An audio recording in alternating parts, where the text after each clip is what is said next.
And you have to what? Rotate around the cross?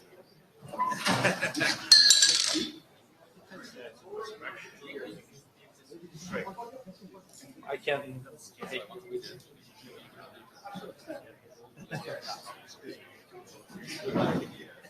Oh,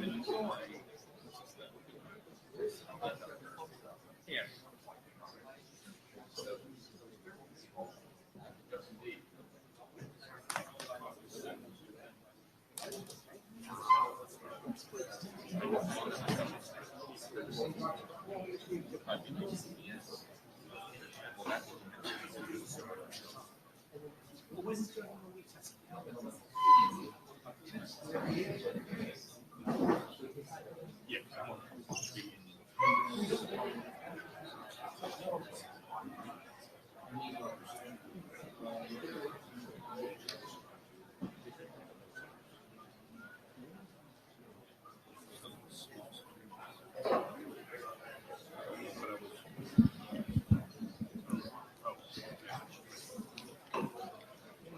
Hello, everybody.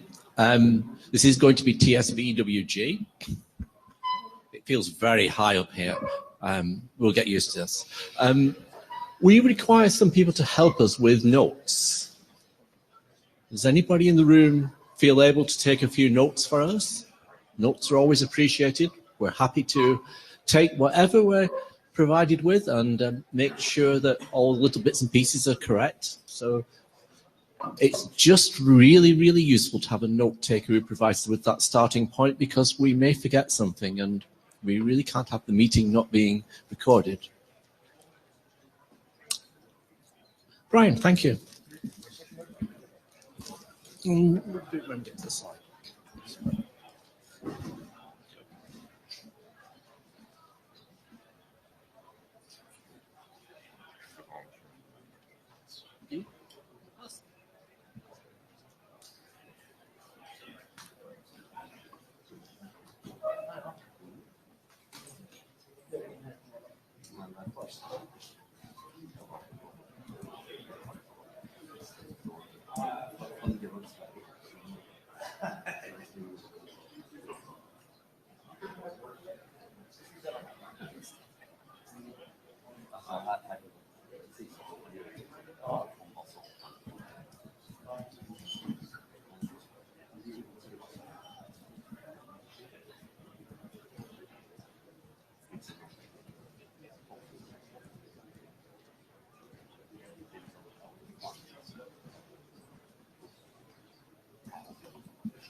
Okay, and we have a second note taker. Ying Zhen has agreed to take notes for his addition to Brian. Thank you very, very much.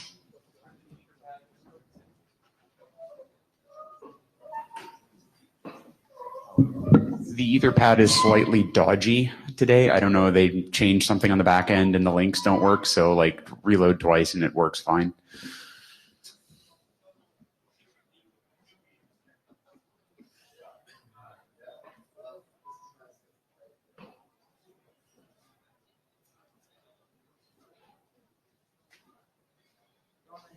All right. Okay. I think we're 5 minutes after, so we probably need to get started.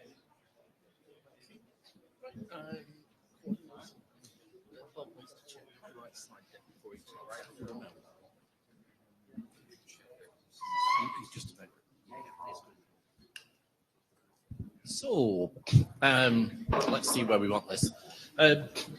I'm Gori Fairhurst. I'm one of the co-chairs here, and this is David Black, your other TSWG co-chair. Wes Eddy, our third co-chair, is on Meet Echo and will doubtless be speaking up as we go along here.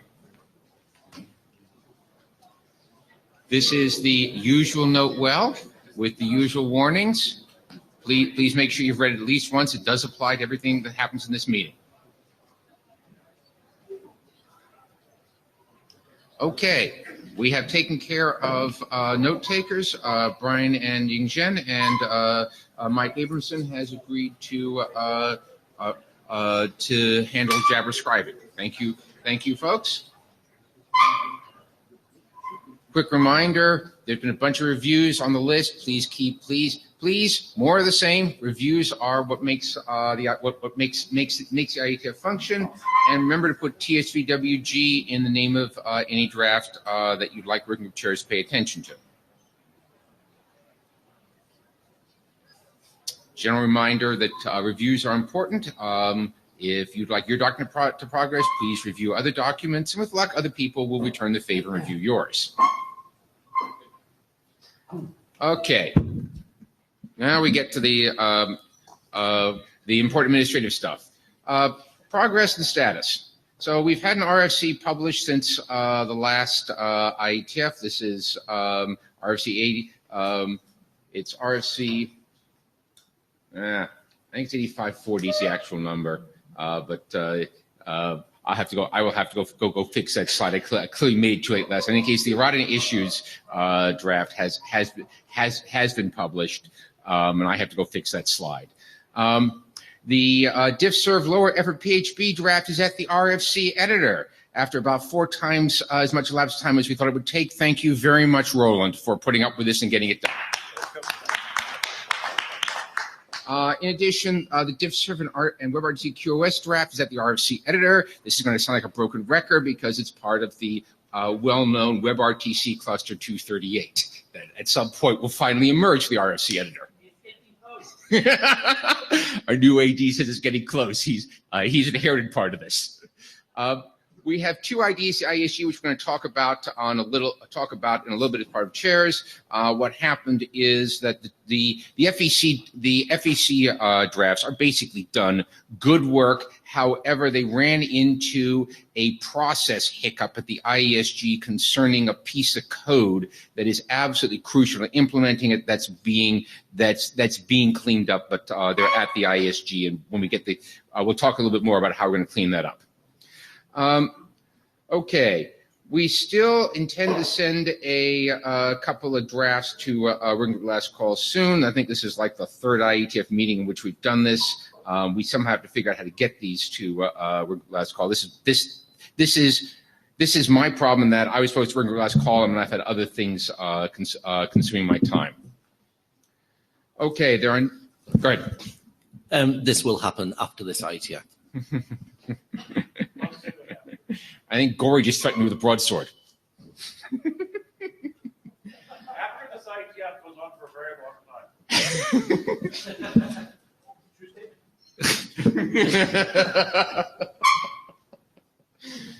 Okay, 9 more drafts in the working group. Not going to read the entire list. Okay, now we get to go with a survey of related drafts that may be of interest. There are a couple of drafts over in 6-man on PathMQ discovery for IPv6.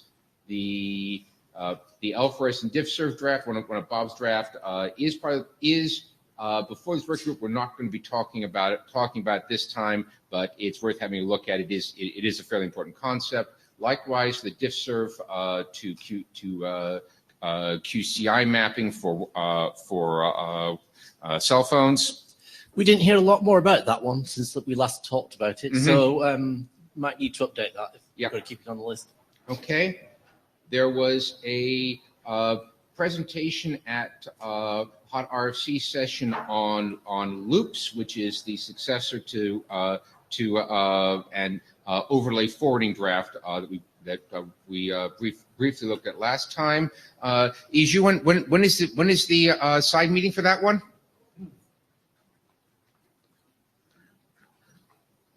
It's Wednesday afternoon, 1:45 p.m. at Athens and Barcelona. Thanks.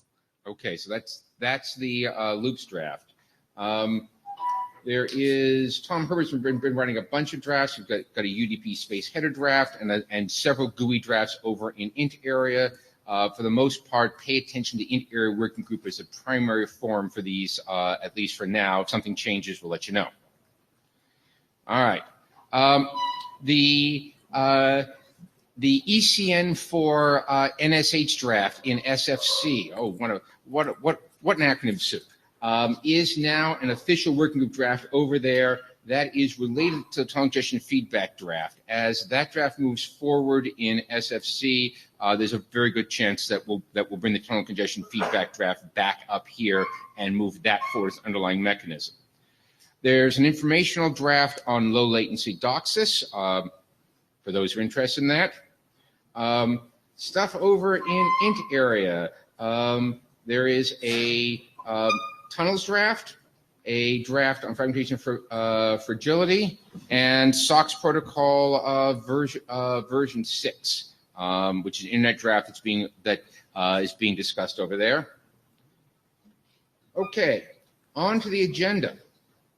You're in the middle of the chair's slides. We've read the note well. Done document accomplishment status, milestones review, drafts, and more drafts are coming up. We can go bash the agenda as we go along if there's any changes we need. And I think that's the last minute slide arranging, right? Yep. Okay. Monday's not the. When you start on Monday, it's often the case that slides don't come in all that far in advance. Oh well. But if you're on the agenda, please send us something. I'd much rather have somebody walking up now wanting a small update than to have no slides in the deck. So if we have a Monday meeting, please send us stuff before the meeting. Mm-hmm. Okay. Milestones review.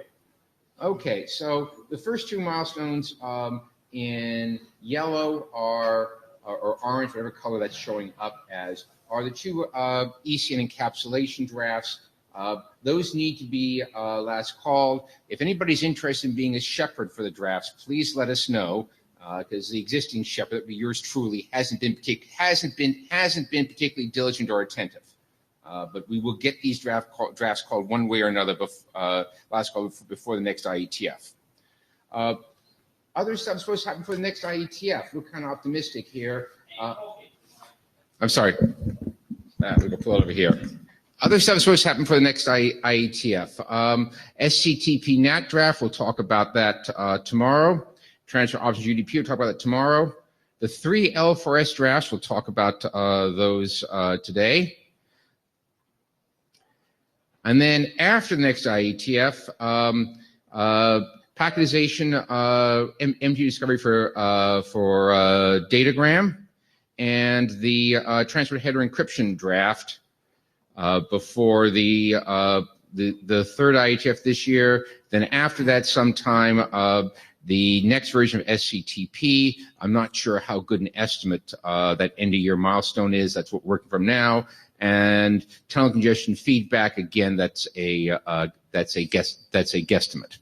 So that's where the milestones stand. And the big one we will have to figure out is what we're going to do with the big one we'll have to figure out is how we're going to make sure that the two ECN encapsulation, which is layered ECN drafts, actually do go through working group last call in the next cycle. We've got a whole bunch of stuff that is on the list to be done between now and the next IETF.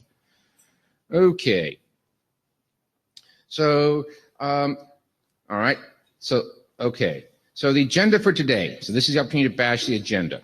We're right now on item 1, which is document status, charter, and accomplishments. You'll see agenda bash. This is agenda bashing a hackathon update. We'll cue the hackathon update just after I quickly run through these slides. Then we do transfer header encryption, followed by L4S, followed by some congestion experience, the non-queue building flows draft, and multipath DCCP if there's time left over. A primary purpose of this meeting is to get some clarity on what's going on with both the L4S and the some congestion experienced topics.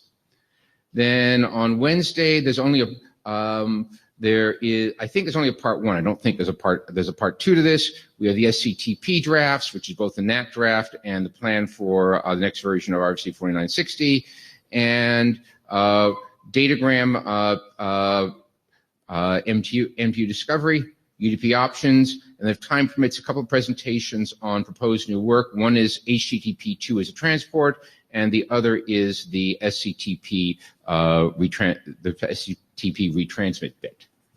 Okay. Anybody want to bash the agenda? And I need to go clear revise these slides, if nothing else, to fix that RFC number goof on the SCTP errata RFC.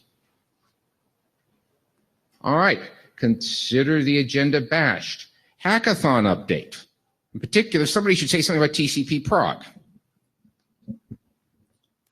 For the hackathon update, we have no slides, but we do have some moments of time. Does anybody want to come to the mic and say something about any of the activity that they've done at the hackathon?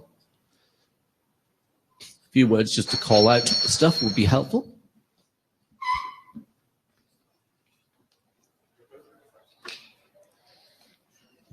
Okay, Olivia Tillman's arranged a bunch of people to work on L4S things, TCP Prague, surprisingly also Quick Prague, that surprised me, and that's been built already, which is a L4S version of Quick with an L4S congestion controller and feedback in it. TCP Prague being built, and the main thing they were doing at the hackathon was working out how to work with software generic receive offload and segmentation offload, sender segmentation offload, sort of patching the Linux offload engine. Built a virtual test environment for it all as well, and did a bit of interworking testing and things. So made a lot of progress. I was really very happy with them all. Thanks, Bob. It was about 8-10 people doing it. Tom Jones, University of Aberdeen. Just an update on the related stuff from 6man on PathMT discovery. We had 7 people working on implementations. We got a Linux user space implementation working, a Wireshark dissector, and 2 router implementations working, so VPP and P4. And so this is really good progress. What still remains to be seen is how we integrate these signals into transport and what we do with them, but it was a good, strong start and there was a lot of interest. Thanks, Tom. Hi, it's Jake Holland. I had a couple specific questions regarding TCP Prague at the hackathon. Was any work done, does anybody know if any work was done on, there's a few requirements in the L4S draft about, I believe, the accurate ECN and the rack support in the endpoints. And so I was curious as to whether any issues were attempted, addressed, encountered along the implementation path. Thank you.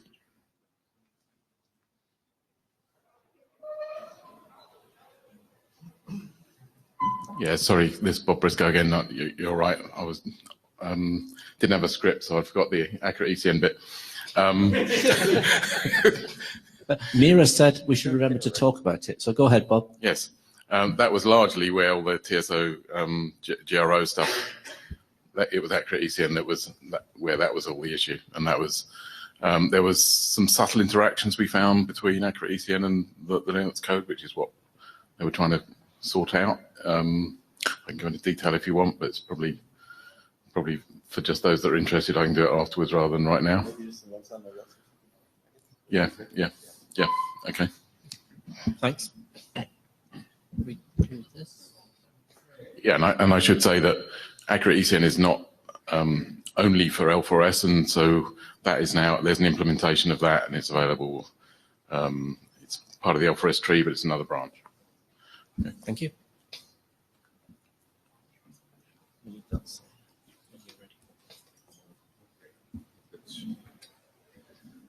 Okay, so we need to get. All right, hang on. Let's go see what we do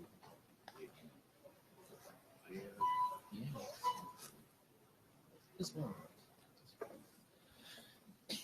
So we have a one-slide update from the chairs on the FEC frame RLC story. I guess I could easily tell you about this, but Vincent could also tell you in 2 minutes, and that would be much more efficient, I think. Vincent, come tell us in 2 minutes what's been happening. It's good. Yes, very quickly. So we updated these two drafts quickly, taking into account ISG comments. I think we cleared all the issues, technical issues. There was one big issue remaining concerning the licensing copyrights for this source code. So the solution, the good solution was to remove this source code, C source code from the draft and move it to an additional draft that would be co-authored with the two Japanese researchers who designed this PRNG. So this is what we've done, and thereby all the license and the copyright is cleared because it's now the IETF trust stuff. So there's no problem from this point of view anymore. There were a few remaining technical aspects in this C implementation that might compromise interoperability. It's about issue in specifying how to what is the negative format for C. So there was some ambiguity here. So we cleared also this issue by doing it in slightly different way. So from my point of view, everything is now is now correct, and we therefore have this normative dependency from the RLC FEC scheme internal draft to this TNMT 42 internal draft. So now I give you the floor. Thanks, Vincent. You're welcome. Yeah, Spencer Dawkins, Responsible Area Director for this draft. Thank you for chasing this down. This was, like I said, just for the community, this is a complicated thing where we say we have to have this particular copyright statement in a part of the draft, where somebody else has to have the other specific statement, and it's not totally obvious how we mix and match those. Thank you for doing the homework to make that possible for this draft. The other thing I wanted to mention that came up as a late surprise during ISG evaluation was the thing about how portable is this code. Yep. And that was not something that anybody who had looked at it was looking for before it got to the ISG. And I don't see that happen. So I was on the ISG for 6 years. I haven't seen that happen before. So it doesn't happen often, but just something for people to be aware of is that there was that concern about how portable the code would be in different environments that you had to chase down too. And I wanted to thank you for doing that also. But like I say, just for other people to be aware. Yeah, and thank you to ISG to identify such issues, because I was not aware of this two complement stuff not being specified normatively in the C specification as C99 or whatever you may think about concerning C language specification. So that was great also from a very good feedback from ISD. Okay, if you're interested, please talk to Vincent or read the drafts, and we hope to see this progressing quite quickly now. In addition, the fixed chair slides are now uploaded, and so I think we've actually got all the slides for this session. Okay. Oh, you're going to be virtual, Colin?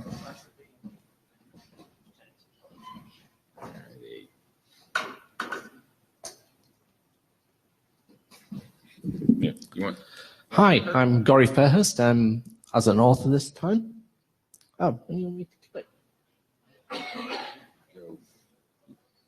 Okay, I'm going to be talking about the draft that's entitled "The Impact of Transport Header Confidentiality on Network Operations and Evolution of the Internet." The intention of this draft is to talk about network operation history, what's been done in the past, and what we think might be factors that impact the evolution of the internet, meaning transport evolution, because it's a transport draft. We're currently at draft Rev 5. Okay, and when you click, I'll center. Whatever. We got a review from Sector of this draft because we think it's nearly finished. And in the review, the first line of text said the document lays out a comprehensive assessment of the impact of transport header encryption on network users and operators, which was exactly our goal. So that is now the goal of this draft. Next one. Am I doing this? Oh, you're whatever. All right, just call next slide. So this draft's had a history, and here are the various points in history. Many versions were gone through before it reached the working group status, and since working group status, we've received comments from the working group. We asked for the working group to put this forward for publication. At that point, we got sector review, and we asked for art review as well, which we're still currently pending as David tweaks this. Since then, we've had a number of updates responding to these comments, and other people have chipped in on the list, and that's very much appreciated to get this a readable document. Next page, please. When we got the sector review, they had a few comments. Here we all go. There were lots of comments. The document, they said, had issues, which is fair enough. We wanted more input, so that was good. So we added some text on TLS, on the TLS story. We probably added less text than we could, but we added as much as we were brave enough to do, and we think it's sufficient. So that's me telling you the working group. If you think different, then please suggest a few extra sentences that you think are really important. We'll happily add them. We made lots of sections clearer. Obviously, it was great to get security inputs on a document that talks about security, and the use of words is somewhat different to the transport areas. So now, hopefully, things match both sides. Flow labels proved to be more contentious than we expected because transport and int people didn't think they were contentious, and security people wondered about this. So in the end, we decided we wouldn't make opinions on this. We would simply cite the current published PSs and BCPs that refer to these, and they said more or less the right things. So we rephrased and we used that. Added text on the spin bit work in Quick. Because by the time we got to this stage, that was now part of the Quick specification, so that's good. Added section on endpoint logs. We didn't add much on endpoint logs because I don't think endpoint logs particularly help you in finding out how the network treats your packets. But they do help you debug a transport protocol when you want to find out what the other end's doing, as you'll find out if you go to the Quick working group. So we now reference this.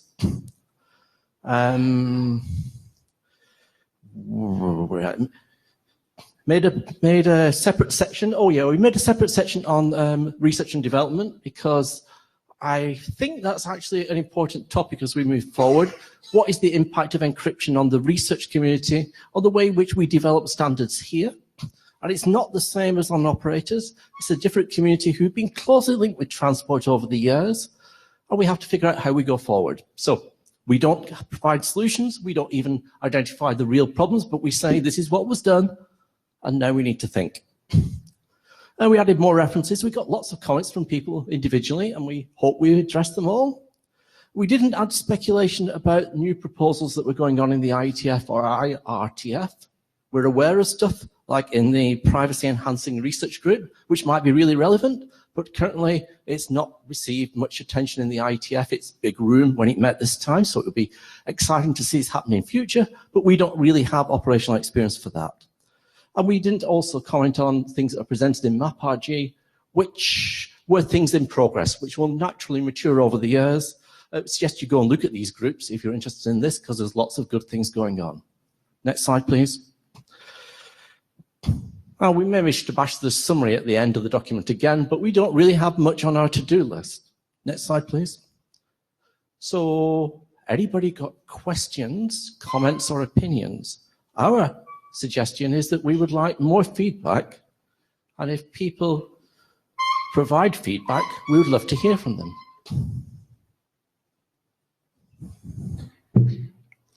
Aaron Falk. I'm sitting in the wrong chair because I have not read the draft, but I was wondering if you could clarify the intent of the document. Are you trying to make recommendations? No. You're just trying to describe the state of the world? We're trying to explain the sort of impacts that might have if you look forward.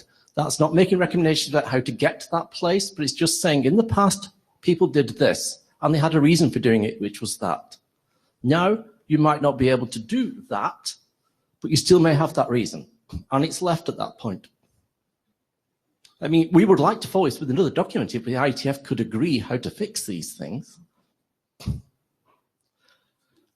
I'm afraid that, you'll go through this effort, you'll publish the document, and that'll be the end of it. It will, never be read and never be acted upon. So, sad. Tom Herbert. So I kind of have a similar point. So the document is really good at describing the impact, but that assumes that the part of the impact is not that people will adapt to it. So, and I said this before, I think it's a one-way ticket that encryption of transport headers is coming. Clearly, Quick has gone that way. The privacy and the anti-ossification arguments are too strong. So when I read this document, I'm reading this in the light of, okay, we have a problem. Now the next question is, how are we going to adapt the world to solve this? And I think it might be helpful to describe more what exactly is the information that is needed that would not be present anymore with the encryption of the transport header, and then what are the alternatives to get that information? So I think I said before, for instance, we do have extension headers. They could, you could put transport layer related information into extension headers, and that would allow the exposure of this information. So if we can define the information that's needed, we could develop standard ways to overcome this loss of information. I think we could. I think that when we started this was an extremely contentious document to start working on, to try and say that, by the way, people regard privacy as important, they regard encryption as important, Quick is important, but operators are unhappy about some aspects of this with respect to what they currently do. Now, even without going further, that I believe that is a useful thing to document. It doesn't solve the problems, and the unhappiness will change as people understand more. I'm a little bit frightened to try and dig further in the next step. I think it probably requires a new document and a new start. I mean, to get those recommendations out. Yes, I agree with you, by the way, extension headers are cool. I think we say that extension headers are cool where they work. So one quick additional comment. So I think in the draft, the parts where this exposure is required for protocol development, I'm not entirely convinced of that. We've done a lot of stuff, for instance, at Google with TCP. Quick was developed without any ability to look at it on the network. So clearly you can do serious protocol development without being in the network, at least for that part. Right, okay, but can we do it with the congestion control things that we normally do here? Because with BBR, we were effectively tagging packets in the router queues to find out how they were behaving. Yes, which is why things are slightly changing. Think of it this way. I'm Google, I'm deploying to the whole world. I don't want to have insight to every network because it's just a mass jumble of information. It's very rare that we'd have to go into a particular network to see what's happening. We can get immense amounts of data at the endpoints, and that, to a large extent, that's valuable enough to deploy major protocol features.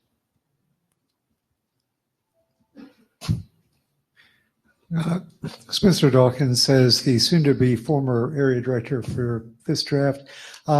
This is a conversation that Corey and I had early in the -00-01 stage, where basically we did not see any. I think you just said this, but I did not see any way forward to do anything that was not the most bland form of description. And basically there were people working in this space that didn't have a description done by experts in transport to work from. So, they were saying, well, people do this, whatever this is, and stir chicken entrails, and maybe they know things. And that was the that was the quality of conversation that we were having. And that was resulting in nice long IETF last calls and nice long ISG evaluations. And if you look at it wasn't just the IETF, the IAB workshop on the Marnu workshop report. I ended up taking that over and editing it. It took two and a half years for it to come out. So that was the target I was encouraging Corey to work towards. I hope people do everything that somebody got up here and said that we should do. I hope they don't do it in this document. I think this document by itself is going to be a useful thing to point to for all the people that want to do the things that people in the line got up and suggested. But that's what I was thinking. And soon you'll be able to blame me. Okay. So we'd still like to ask the chairs if we can do a working group last call on this. I would think that would be a good thing to do. Chairs need to put their heads together to figure out how many working group last calls we're doing to which docs in which order between now and Montreal. But yes. Okay, I can put my head back on the table.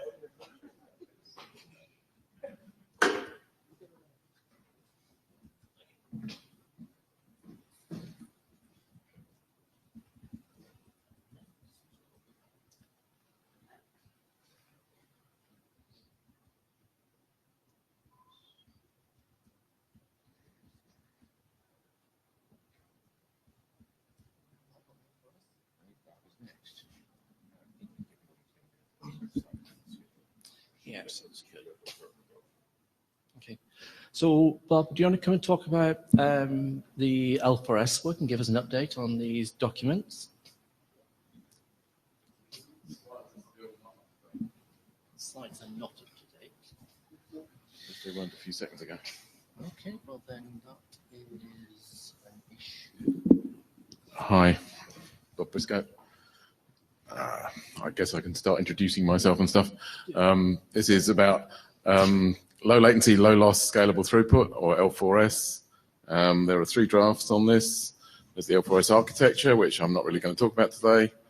There's and then there's essentially one for a network node, dual queue, coupled AQM, and I'm going to explain today how that could also be a flow queue system, and the other for the host, the sender. Well, actually, the other is more for the interaction between the host and the network. It's the protocol, it's the code point, and what the conditions are for both the network and the host to use that code point. Are we getting anywhere? I got a second version of this. Let's see, this is the one you want. Which slide do you need to look at to figure out which slide? It's the IPR slide, which is it may be worth just carrying on with it as it is, because the whole point was not to draw attention to it. Oh, okay. Well, in any case, this is the second version of the slides. Okay. So with luck, they're what you're expecting, and we'll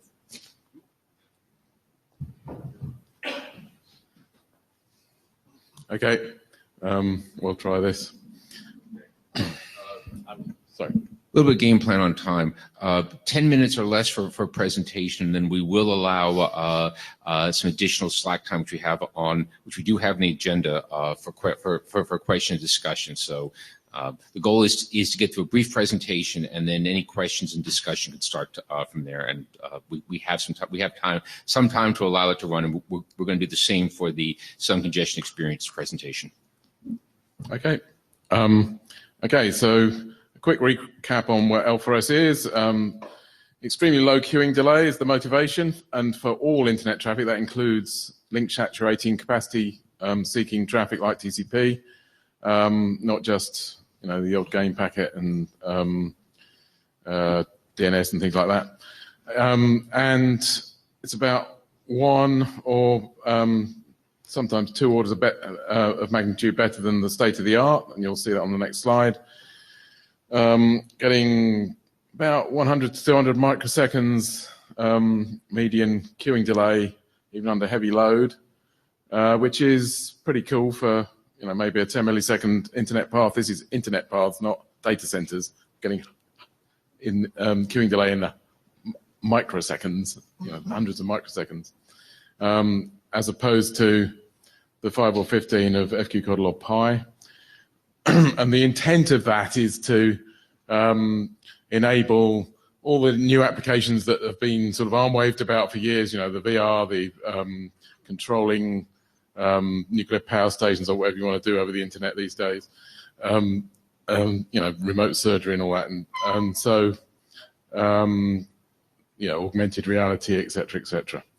The architecture is shown there, essentially a different source behavior and a second queue in the network, or at least a second queue, certainly an isolated queue for the low latency traffic.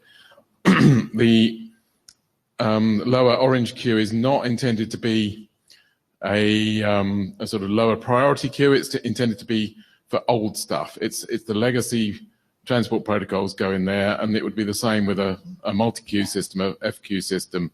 Some queues would be for the old traffic and some would be for the new. And the sort of key invention here was really to find a way to do this, get such low latencies in what is effectively a FIFO queue. If you put all your traffic in that top L4S queue, you can still get those low latencies. And in fact, that's what this slide shows. Just give you a quick guide to how to read a graph, or graph, depending on which. This is queuing delay along the bottom, and the percentiles in log scale up down the vertical, in fact. It's a complementary cumulative distribution function, if you want. And so 5 nines, or let's make it a bit easier. The 99th percentile in the middle there somewhere means that 99% of packets have queuing delay lower than that. And you'll see pi with ECN and without, FQ with ECN and without, and then dual pi 2, which is the L4S architecture with ECN and without. The red ones without, which is then in this classic queue. The blue one is with, and that's where you're getting your 100 or 200 microsecond median delay. 1 to 2 millisecond 99th percentile. But the impressive thing about this is the traffic model, which I'll put in tiny letters just because it's not really for presentation, but you can go and read it if you want. There are 300 web flows per second hammering this over a 10 millisecond round trip time, all different file sizes, and we're still getting below 1, and full utilization as well, I should say. And we're getting below 200 microsecond median delay and below 2 milliseconds otherwise. So essentially this means you can put all your traffic in this queue as long as your TCP supports it, and the L4S TCP we've been building is this thing called TCP Prague or Quick Prague, and so on. Right, so at any percentile, we're getting about 10 times lower delay than the current state of the art, and that's, it's not a pissing contest. We're not saying it's because it's a better AQM, it's because we're using a new congestion control as well with it. It's the interaction between the network and the end system. Which is causing the thing. Okay, Bob, keep moving. You're about 5 minutes into your 10. Yep. Okay. So this is a cut from a paste from the landing page with all the code on it. So as you've heard, got all these different pieces now all implemented in various stages of development. That none of them are absolutely cool and finished, but all working on it. And then the component parts, accurate ECN, and so on. Thanks to Olivier. And the big lump in the middle there is the next slide, which is that since the last IETF, low latency DOCSIS 3.1 has been announced.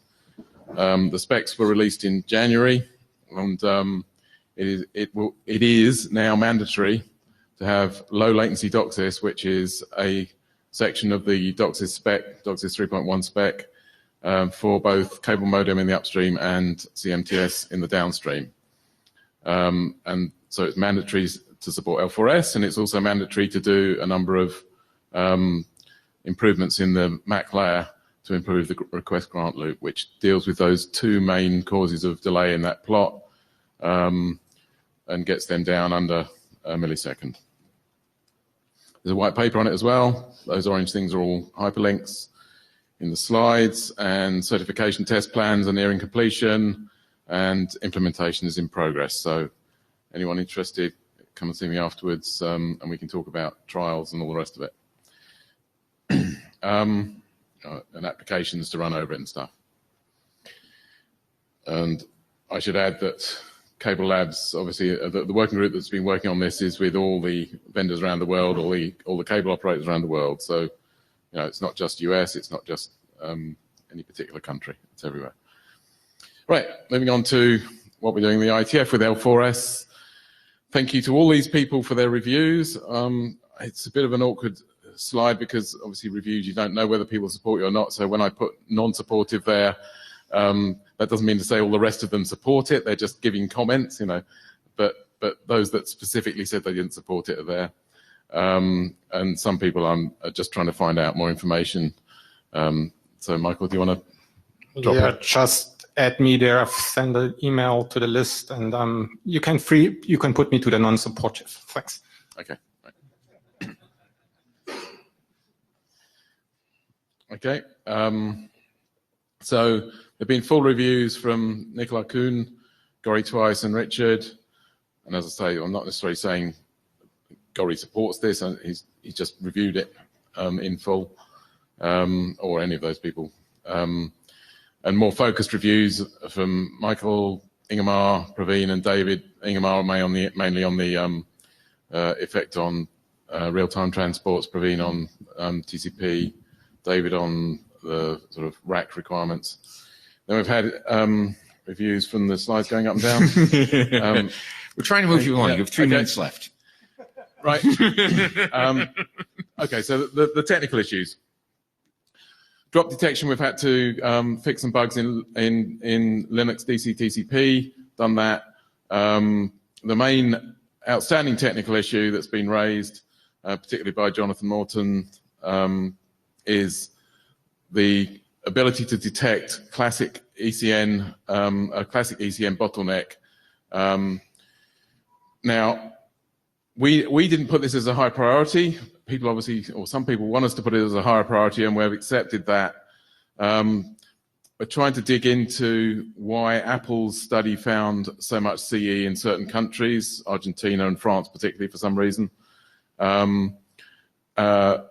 found that 30% of Apple devices saw at least one CE in 12 hours over a 6-day period, I think. And Padma from Apple is helping to dig into that. They're still gathering that sort of data all the time, but it takes a while to sort it all out. But at the same time, the studies that have been going on, every few years, Brian Trammell did another one in January and found nothing again, just 13 CE. So I think it does pay to be looking more at everything like Apple is. And we want to understand somehow whether these the deployment of ECN in the internet is in FQ systems, in which case it doesn't matter. Come on, I need to be able to say something sensible. Please don't keep moving it around. And I'm serious, right? Okay, this is the criticism, and I'm trying to deal with it, right? Put me off the track now. Yeah. So if those classic ECN bottlenecks on the internet that are giving out these CEs are in FQ systems, which is what we assumed, then there's no problem because we're talking about safety from other flows inside an FQ system. So the FQ scheduler deals with that. If someone started turning on old Cisco routers with with ECN in those, then it is a problem and we need to deal with it. And so we worked out a way to see if we can measure which sort of things they are offline, not necessarily, online. And we're having to deal with that. I'm going to skip over this one. These were all misconceptions. Oh no, the middle one, I think just to point out that an FQ system is a very easy thing to make it support L4S. So we hardly ever talked about it because it was just so easy.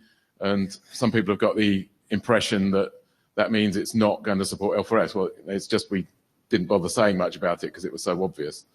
And I'll have to fix that in the next version of the draft. On that one, it's probably useful to update the draft to have a separate section that just calls out that you can do it this other way. Yeah, that's what it says there. Intellectual property.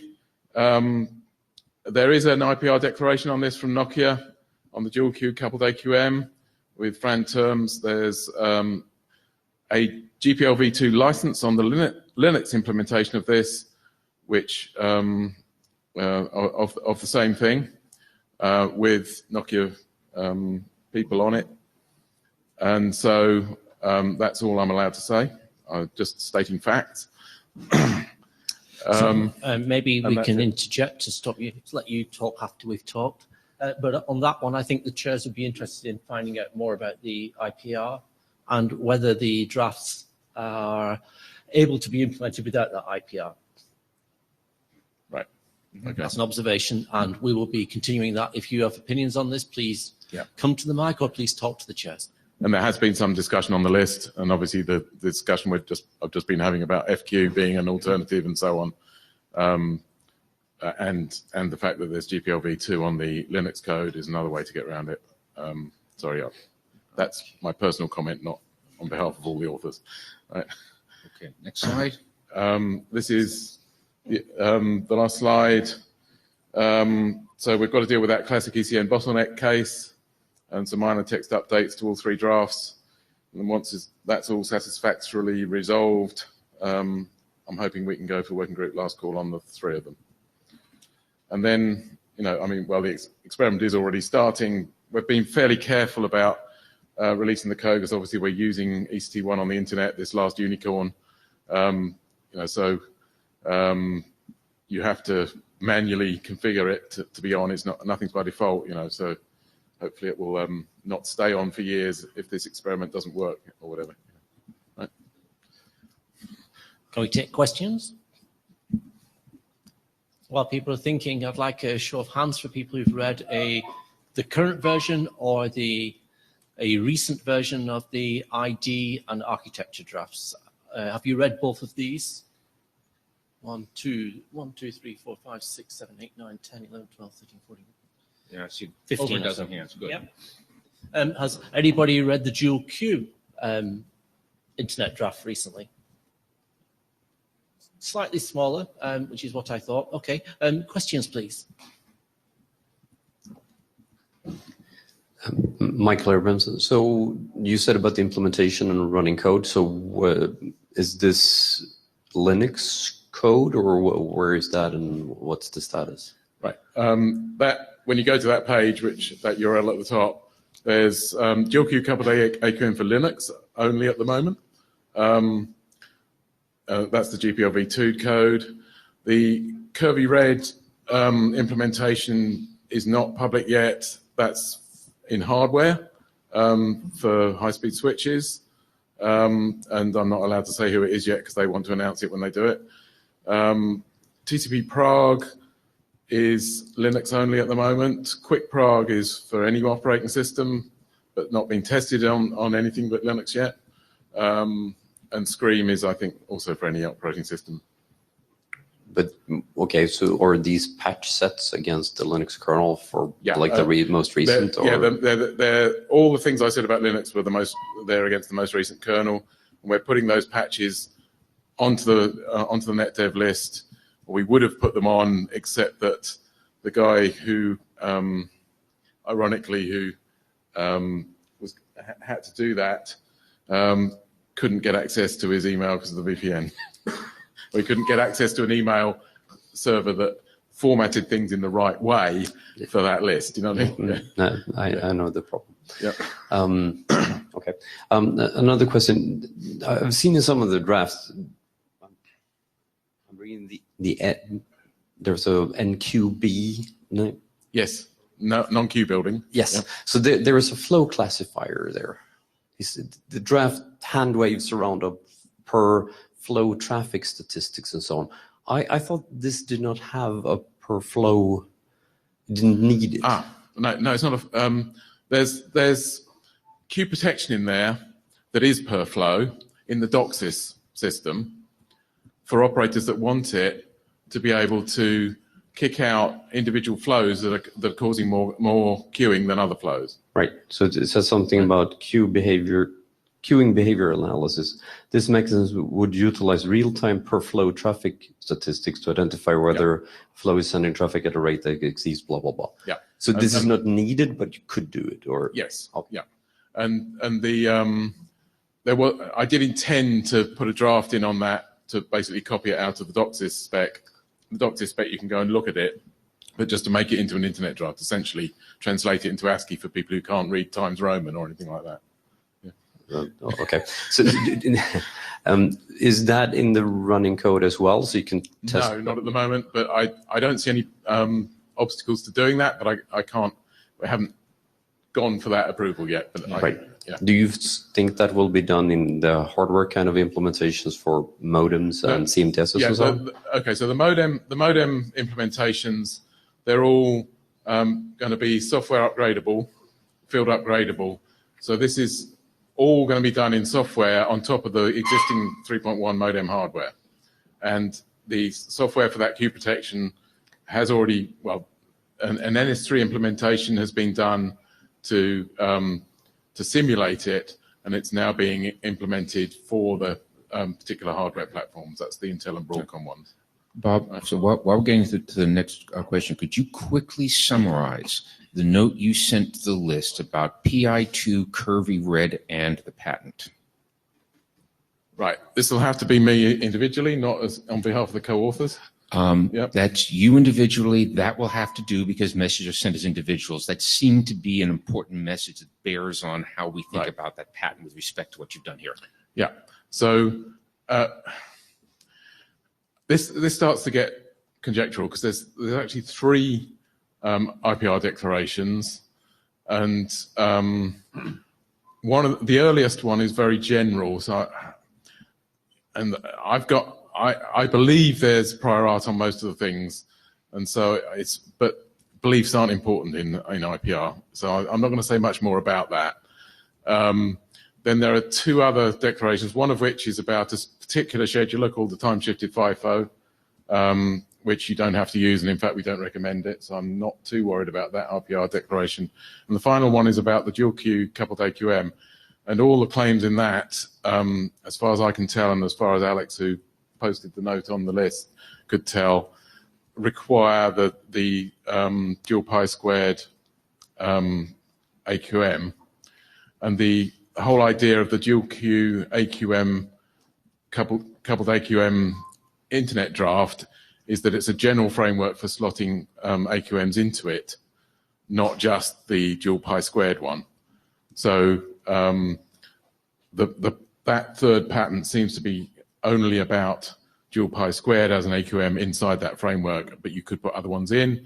And the second appendix in that draft is about using red and Kirby red as the 2 AQMs as another way to do it. And I believe, no, I'm not going to say there's no IPR on those things because you can never prove a negative, but you know, I'm not aware of any, and we certainly didn't put any in. Let me quick pin you down on one point, which is that as a key author of that draft, you believe that Kirby Red is a good and fine way to good and fine AQM to use in a dual QA AQM implementation. Yeah, I mean, I will say that we stopped doing it because we were getting better results from the dual pi squared one, but I don't know how far we'd have got with pushing harder on the you know, the Kirby Red one.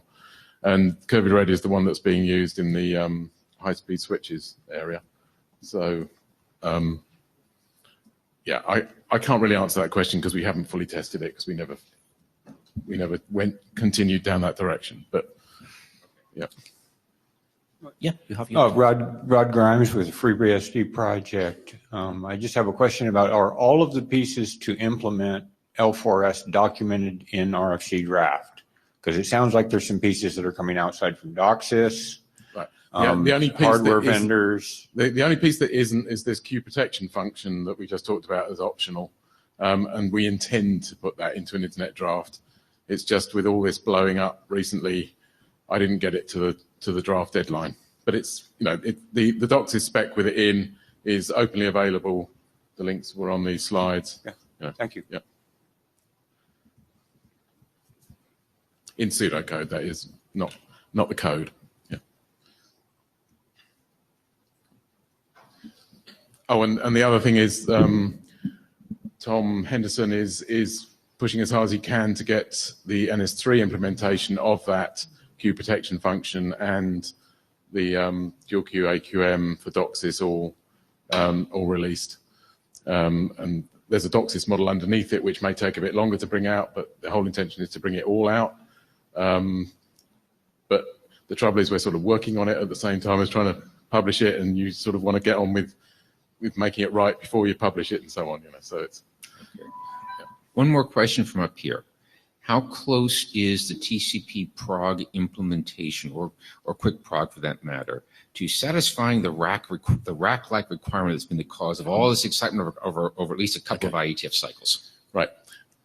I believe if you use pacing in your initial round trip, I believe it satisfies the requirement.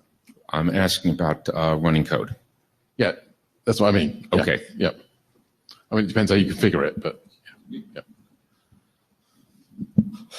Okay, so right. Anybody got more questions?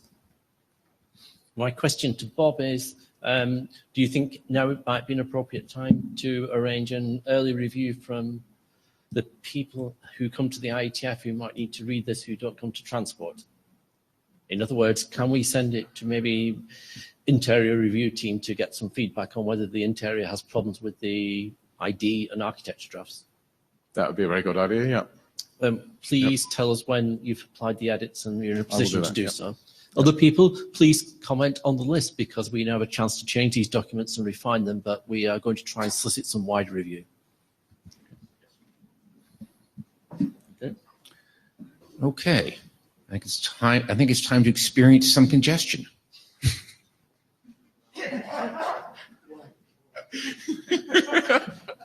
Let me go find the slides. Waiting to say that. We need a moment of levity after some of that discussion.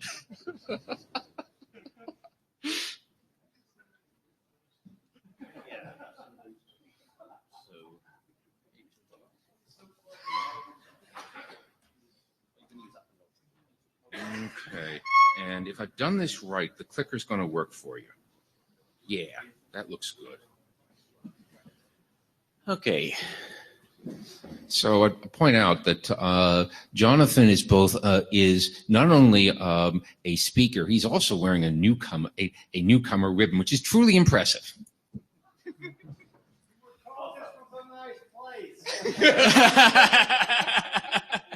Yes, you did tell me that. Okay, so hi, I'm Jonathan Morton. I'm the principal architect of Cake, which is a packet scheduler that was upstreamed into Linux last year. And today I'd like to talk about some congestion experienced, SCE, which uses the last ECN code point. And in that respect, it is a competitor in some ways. Please speak closer to the mic.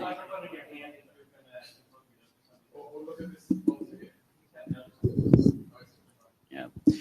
So, does that work better? Okay. So you all know the classic Reno sawtooth. It quickly drops out and slowly grows back. Cubic does that more cleverly, but it basically does the same thing. And what you see is oscillation. And because it's oscillating, even if the average is correct for the native bandwidth delay product of the path, it will sometimes be too high a congestion window, too high a send rate, and it will build the bottleneck queue and have high delay. And sometimes it will be too small a congestion window, and it won't get enough throughput to fill the capacity. And that's because the network doesn't give them enough information. We have a binary signal once per RTT, and it's like your refrigerator. It will go above and below, and oscillation is pretty much guaranteed. As a result, you have both underutilized and too much delay because there's not enough information. As a solution to this, we are making use of the fact that nonce sum was deprecated a while ago. It was moved to historic status, and because it was never really deployed. So we have the ECT1 code point that we can experiment with, and also the NS bit and the TCP header, which I won't talk about, but it is there. And this is popularly known, ECT1 is popularly known as the last bit of the IP header. And this is important. In fact, it's really the last half bit because it is the last of 4 code points in a 2-bit field. And one projected use of this code point is as an indication of less severe congestion. SCE, some congestion experienced, is precisely that. And our aim is to maximize incremental deployability. Through backwards compatibility, keep things as simple as possible. SCE itself is ignored safely by existing ECN-capable transport flows. SCE-aware middle boxes will still signal congestion experienced, as at present. SCE-aware flows will respond normally to congestion experience marks by existing middle boxes. The meanings of ECT0, not ECT, and CE remain stable with their current meaning, current semantics. And that's key to backwards compatibility and incrementable deployability. We have 2 congestion signals. SCE means that there is detectable congestion. We have something in the queue, but maybe less than justifies setting us congestion experienced mark, because setting congestion experienced gives us a big drop in the congestion window, which is too much. SCE is not a binary signal, but a stochastic one. This conveys more information. Independent of round-trip time cycles, the send rate should evolve smoothly to an ideal value with minimum delay and maximum goodput. We have some stuff behind the scenes as to how transports should respond in order to converge to fairness. Some of this uses existing research from other places, and we have our own ideas. We want to verify this stuff by experiment before officially drafting it. Work is already in progress on that front. Now, if there's a big change in path capacity, a CE mark will automatically give a stronger signal for a faster response. and CE is produced by SCE-aware middle boxes as well as SCE. CE is also the only signal besides stop emitted by existing AQMs, and existing TCPs will ignore SCE and react as usual to CE. And this is all part of the backwards compatibility.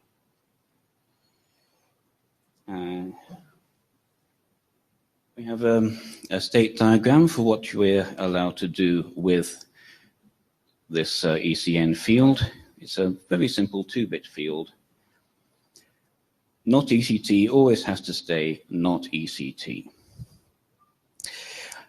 RFC 3168 defines how the ECN field could be changed by middle boxes, allowing either ECT0 or ECT1, which becomes SCE, to be changed to CE.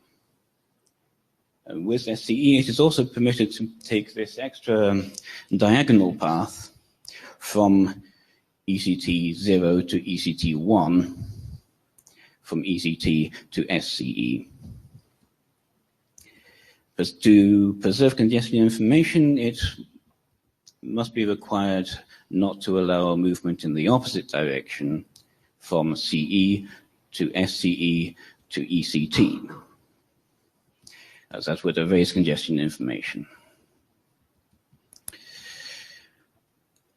Now, we are developing diagnostic tools to help develop the experiments using SCE, and here is the output from one of these. This is a 100-packet windowed average traffic proportion versus time, from just a few seconds at the beginning of a flow. So this is very early results. And the yellow trace is SCE marking, and you can see clearly that this comes in before the red CE marks. And the SCE proportion goes down as the sender responds to the CE, and the ECE trace in blue. And then shortly thereafter, it goes back up again, and then the sender responds to CE and it goes back down. And this is a sender that is not SCE aware. We haven't got that far yet. But you can see that the SCE marking is working. We have patches to TCP trace in progress as well, and also to Kathy Nichols' excellent tools.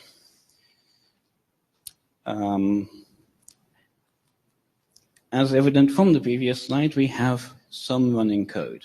This is very simple middle box code. It's two slightly modified CODEL type AQMs in Linux. One uses a step function, the other a ramp function. SCE marks are emitted successfully, and they survive across real internet paths. This was not very difficult to test.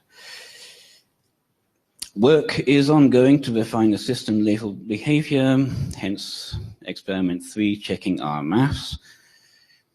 And we currently believe we can achieve round-trip time fair convergence using a single queue AQM. So this has implications for high capacity links in the faster parts of the internet, where legacy hardware or even the difficulty of implementing multi-queue AQMs becomes important.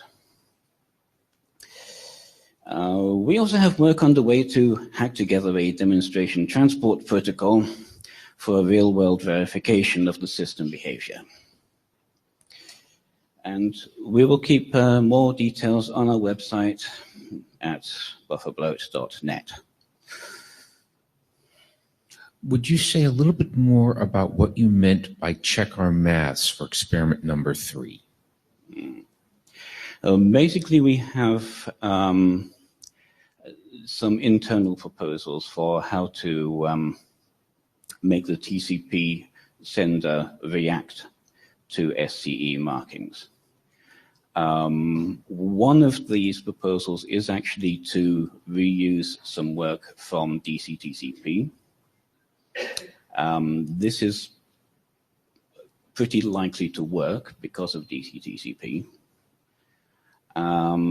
We also have a different proposal involving a modified Reno linear algorithm, which decreases by 1 segment for each square root of segments in the current congestion window. So probably both of these are capable of converging to RTT fairness, as the AIMD system presently does. But we need to verify this to be certain. So this is what, so a simulator experiment to figure out what the entire congestion control feedback loop looks like before you tackle, or in parallel with experiment number 4 that tackles details of how to make it work with the transport protocol? Basically, yes. Okay, thanks. Check our maths might have been, oh, we're going to write a theory paper. I was trying to figure out how that lined up in the experiment. Now I understand. Thank you. Thank you for the question. Does anyone else have any questions?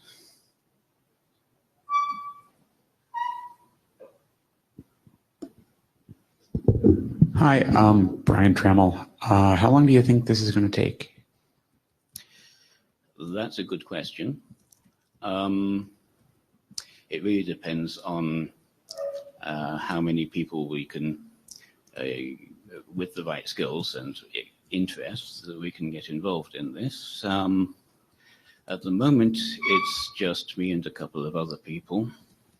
All right. So, but we are making reasonably rapid progress since we only started really hard work on this a few weeks ago. Okay. So order months, not decades. Yeah. Okay.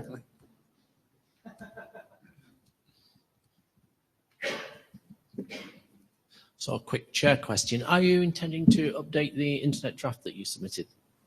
And what timescale will we expect for the next revision? I think within the next couple of weeks we should see some sort of update. We have done some work since the 00 was submitted. So thanks for submitting the 00 before the deadline. That was appreciated. Also, I'm going to exercise chair's privilege to quickly jump in ahead of Jake with one thing I want to make sure we're clear and clarification. Could you go back one slide here? Okay. What I think I'm looking at is we have a flow here whose sender reacts according to RFC 3168, running into a box that is marking both SCE and CE, so that the output is a mixture of SCE and CE marks, and there's enough CE marks being applied to get the 3168 sender to respond the way it's supposed to. Is that correct? That's correct. In fact, the CE marks are identical to a conventional AQM. Hi, Jake Holland. I wanted to ask another document question about. I believe the SCE draft had a bit of a hand-wavy proposal about doing it from the receiver side with RWind, and I think there's been a little bit of discussion on the list about doing a feedback mechanism that's either similar to ACC, CN, or either option-based or a few other ideas.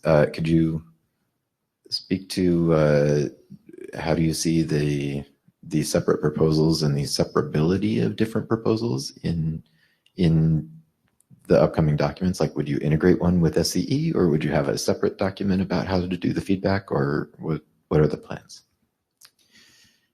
At the moment, I intend to have one document describing SCE itself, as in these slides, and others describing its application to particular AQMs and particular transport protocols. So we put forward the receiver side implementation because it had the least number of changes on the wire. Yeah, that makes sense. It's not necessarily the best performing solution. We've also come up with, since then, something using the NS bit to feed back this information, which is a nice symmetry with the reuse of ECT1 from non-sum, I think. It would also be possible to use a TCP option, including, well, at least in theory, ACK-ECN would work as is. Great, thank you. Hi.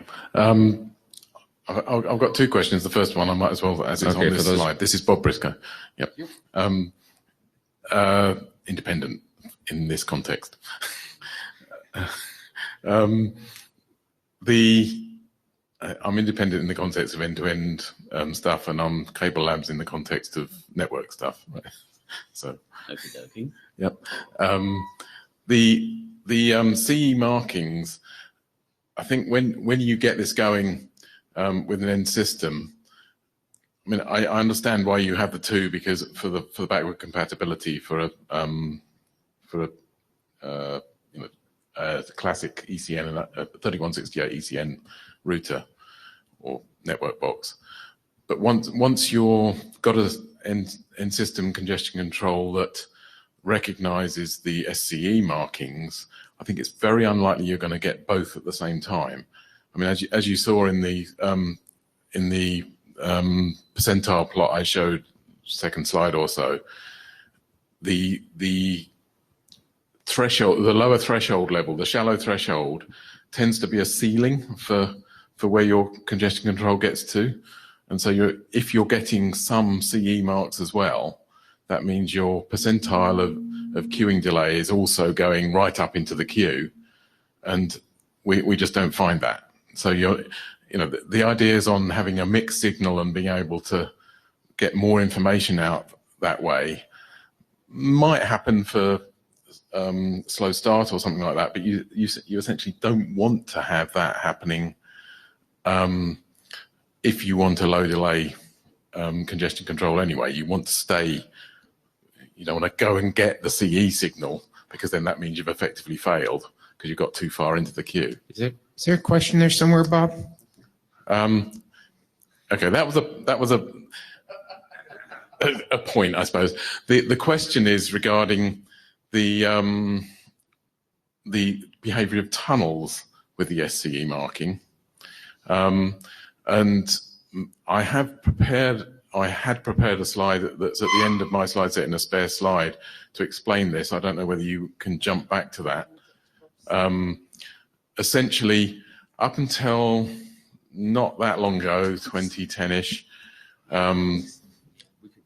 because the original ECN spec didn't have this extra transition, all the tunneling specs for ECN did not allow for the fact that if you're marking or changing ECT0 to ECT1 inside on the outer of a tunnel, when it gets to the end, it will just change it back to 0 again.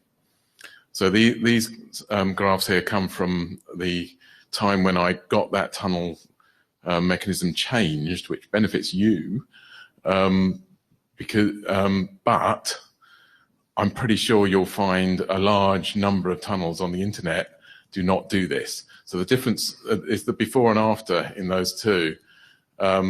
You'll see the different one there is when you've got a 0 in the inner and a 1 in the outer at the decapsulator, it will turn it back to 0.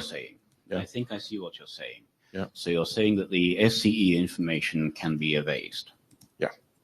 Well, in that case, you simply end up reverting to, shall we say, classic ECN behavior, and this is safe. Yeah. Oh, yeah. It's safe. Yeah. It's that the number of places where there are tunnels on the internet is probably greater than the number where there aren't. I also want to gently emphasize the third bullet on Bob's slide, which is that this is misbehavior of deployed code that is pre-RFC 6040, One of the things that us transport reviewers are trying to impress on those who do tunnels is RFC 6040 is how you're supposed to do EC and decap, period. Yeah, but that draft or that RFC deliberately didn't make prior implementations non-compliant. You know, they have to still exist. They don't suddenly not exist as soon as you introduce a new RFC. Well, yeah, this is something that SCE can survive. You know, as a system. I mean, even though the SCE information is abased, the endpoints will still behave themselves. Yeah, but things like ISPs that use L2TP, which a large number do, and then you've got all the Teredo, all the other possible tunnels. All these tunnel endpoints probably are going to just erase what you're doing. So, you know, that's one of the, you know. I suspect there'll be a number of these things to check through as the document matures, and we'll just have to look at them. Please look at the draft, and please look at the next version, which will probably be enough time to actually provide some of the details you've talked about here. Right. And the crucial thing I think I heard there was if in the worst possible case, it all still falls down to the CE marks, getting something useful done, even if it's not the ideal thing you wanted. Thank you very much. Okay, Greg White presenting remotely. How do we make this happen? Hello, can you hear me? Oh, yeah. Hi. All right, let's go get his slides. All right. Whoa. Hopefully you can both hear me and see me. I have no idea how to turn. Does someone know how to turn the volume down in the room here? All righty.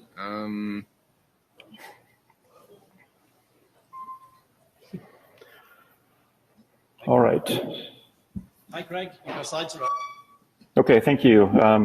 So this is a slide deck to present an update on an individual draft that I submitted several months back on a proposed new district code point to identify non-queue building traffic.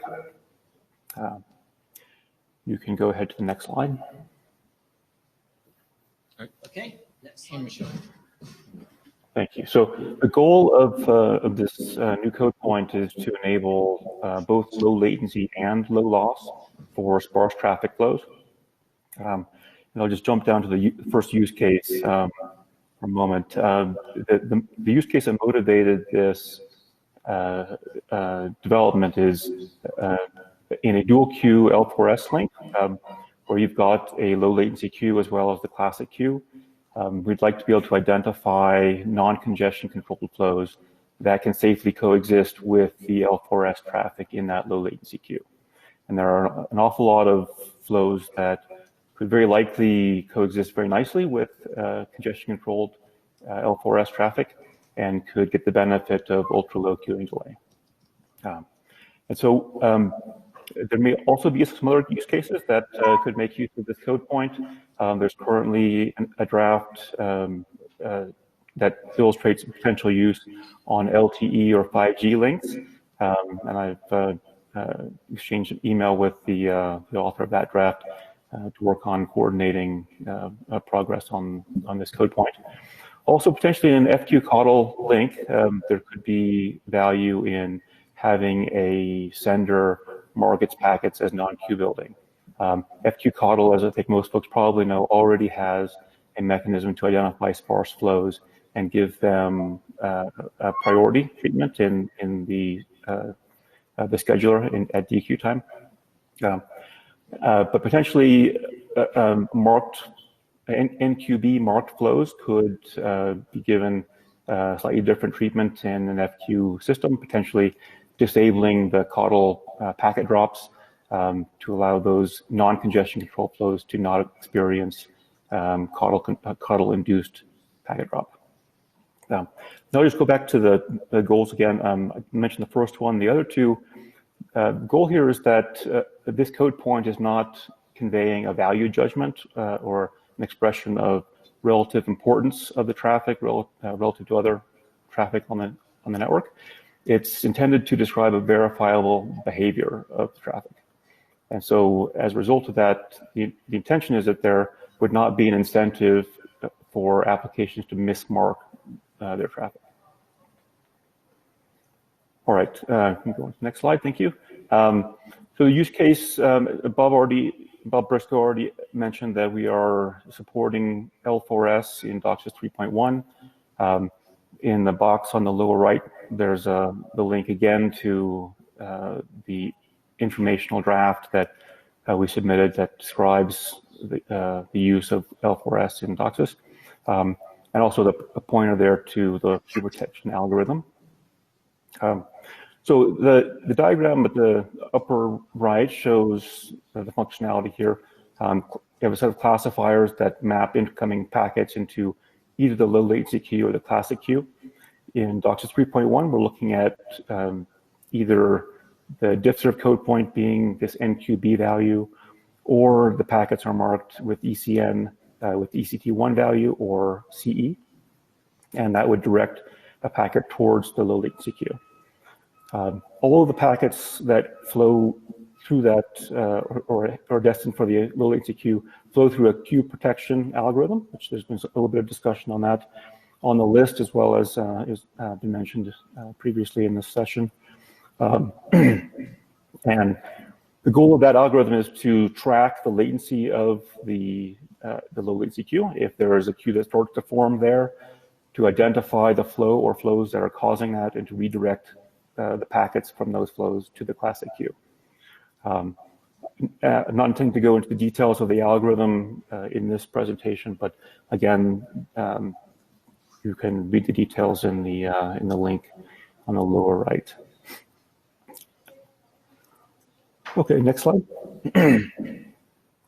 So the definition of a non-queue building flow. So the idea here is that again, this is a non-congestion controlled flow. And by marking itself as NQB, it is claiming that it will not cause a queue in the network. In other words, it's sending at a relatively low peak data rate, such that it expects that it's going to remain below the available capacity in the path. Obviously, a sender can't know that for sure in general, although there are a lot of applications that already attempt to do this, right? If they're non-congestion controlled and low data rate flows, they send at a rate that their expectation is that they're not exceeding the capacity of the link. Nonetheless, if such a flow does cause queue buildup, the expectations for the source should be that it may suffer some consequences in that case.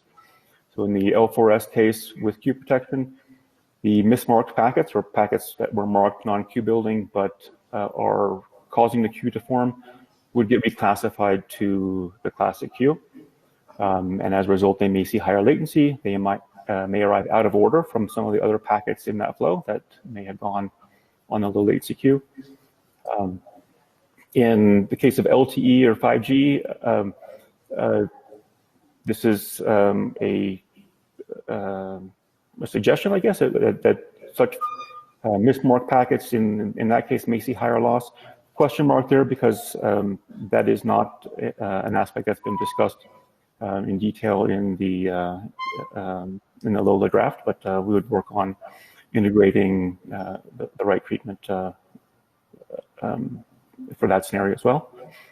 And then finally, in FQCODL, supposing that the implementation FQCODL does disable CODL packet drops for NQB flows due to the fact that they're not congestion controlled, the ramification there, if a packet was mismarked or a flow was mismarked, would be that that flow would see its own queue delay, the queue delay that it's causing in its queue.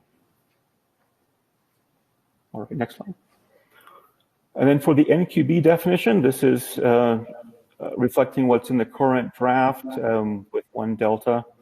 But first off, I'll say this is not intended to be a guaranteed service. Again, the sender won't have knowledge of the available capacity in the path, and so it's again taking its chances to some degree and marking itself as NQB and getting the benefits where it can, and lower data rate flows that are marked as NQB would likely have a greater chance of achieving ultra low queuing delay in more network conditions. So the three requirements listed here, that a node supporting the NQB per hop behavior must queue the non-queue building traffic separately from the queue building traffic. The second one is not currently in the draft, but would say this queue, this NQB queue, should disable the AQM-induced packet drops for the NQB marked packets. And then the third requirement, this queue should support a latency-based queue protection mechanism that is able to identify queue building behavior in flows that are classified into the NQB queue and to redirect flows causing queue buildup to a queue building queue. Again, that's an example. It's provided in a Doxa specification for one algorithm that could be used for that purpose. This may not be necessary in FQ-CODL nodes, since every flow should have its own queue in that case, and so no redirection would be needed. All right, next slide. Greg, quick comment on that last major item. There's a good chance that will have to be a must to thwart attempts to use this for theft of service. Yeah, I agree that that could be promoted to a must. I think in a lot of nodes that would be a requirement by the operator that's running the node, whether it's the end user or an ISP. Like it could be promoted to a must. David, this is Bob. I would have thought it's a policy, so you don't want to tell an operator they must do something that's a policy. We should talk more about this later. Bob, you've confused support and use. As a support requirement, it's going to have to be a must. Then your policy rationale is completely correct. Chris, to join. Chris Seal, Hutchison. Just going back a slide, why the assertion that it would be an LTE and 5G that you'd see higher loss?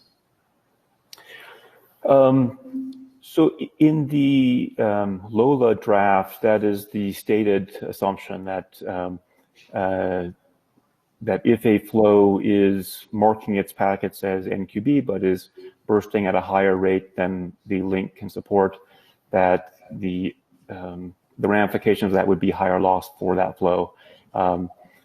That's something I think that could be debated with the authors of that draft, whether that's the right treatment for flows that are say mismarked as NQB. So I mean, it's which property of those is it that you see as the issue? Is it the burstiness or high jitter or what? I'm unclear what they have that's distinguished from another type of network. In the LOLA draft, they wanted to find a penalty for building a queue. And the penalty, I guess, that Greg identified is it could be higher loss. It could also be the latter one. It could just build its own queue and therefore suffer greater delay because it's done it this way. Okay, thank you. My guess is that and the other things here will actually require a bit of work as we go forward. If we decide to do this work, this is something interesting to figure out how all these things fit in different environments. Greg, I'm going to go back to the slide you were on. Okay. All right. Yeah. So the proposal here is to assign a particular code point that's currently unassigned, the value hex 2A or decimal 42. This is currently unassigned in the diffserv code point pool 1 that's set aside for standards action. And the reason we're suggesting that this would be a particularly good code point for this purpose is that it is very similar to the EF code point. There's only 1 bit difference between the two. And there may be some implementations or some network environments where both EF mark traffic and NQB traffic could share a queue. And so that would be done very simply with this code point. Also, many Wi-Fi APs commonly map diffserv code points into WMM access categories using the first 3 bits of the diffserv code point. A little table on the lower right that shows some common defaults in Wi-Fi.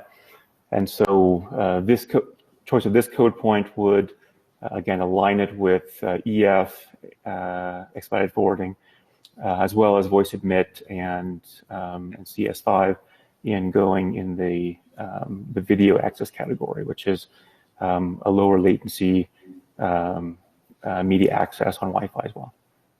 Okay, Greg, I've got a to-do. This is David again. I have a to-do item for you. Next version of this draft. Please read RFC 8325 and write up how this interacts with what was done there on diffserv to UP mapping. You'll want a normative reference to 8325, and let's not go down that rat hole now. But it does make changes to those defaults. Yeah, I'm aware of that RFC. Yeah, thank you.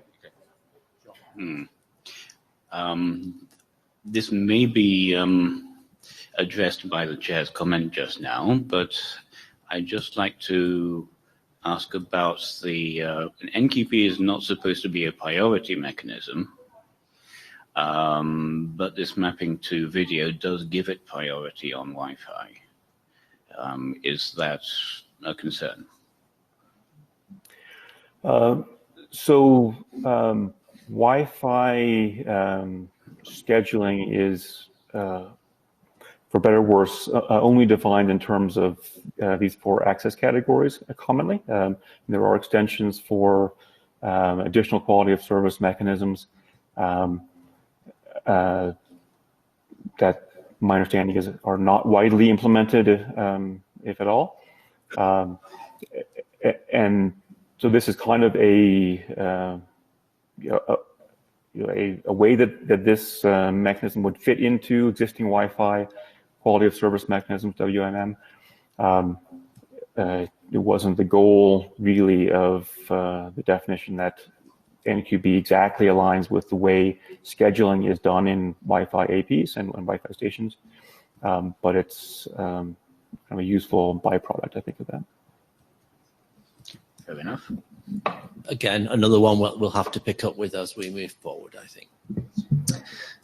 Michael Abramson, just to confirm I get my bits right. So this is old precedence 5.